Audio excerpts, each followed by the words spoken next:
Today we want to talk to you about a Proslat professionally installed polyaspatric floor. The number one problem right now with products out there that you buy off the shelf is that people install them and they peel up. The hot tire always peels them up. One of the things that is the most important part, 75% of floors fail because of the fact of the preparation isn't done properly. If you look at floors, and even if you wash them down, you pressure wash them, when you bend down and you rub your fingers along the floor here, it's going to come up white. This floor was just washed. It comes up white. It always comes up white.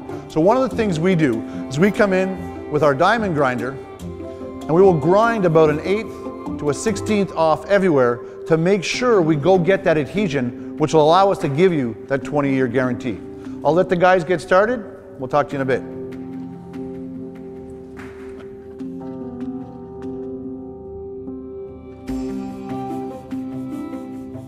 So once we've grinded all the floor and everything is clean, we now do the first coat. The first coat is essential that you get really good coverage, you get the right millimeter thickness, because our flakes will be thrown on top of this after. So right now the guys, what they're doing is they're using a squeegee to put it down, and then we roll it over top to make sure it's got nice thick coverage on it. As soon as we get this down, we're going to throw the flakes on top. The most important thing on this first coat is that for Proslat, we use Polyaspatric. We don't use an epoxy. A lot of companies out there, and this is why they are able to cut the price, is they're going to use an epoxy product first and then put a Polyaspatric second coat. The epoxy does not have the UV resistance. Even though, as you'll see in a bit, we're going to throw flakes everywhere and a lot of flakes, you still don't get 100% coverage. And that's a big difference because a kit on Polyaspatric is about 3 times the price of a kit from epoxy.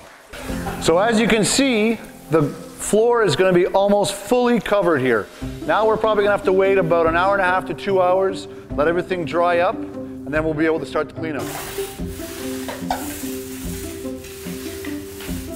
Scraped everything up, got all the big chunks off the floor, cleaned everything out. We're now down to applying our top coat. Our top coat will go down a little bit thicker than our first coat. Again, being a polyaspatric mix, so we have the UV protection.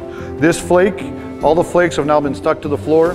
This flake is a bit special because we're using a 1-inch mixed with a 1/4-inch flake, giving it a bit more texture to the floor, but a little bit different of a look. Once we've applied it with the squeegee, we then top roll it to make sure to get a nice uniform finish on top. If you have any questions, give us a call or check us out on our website, proslat.com.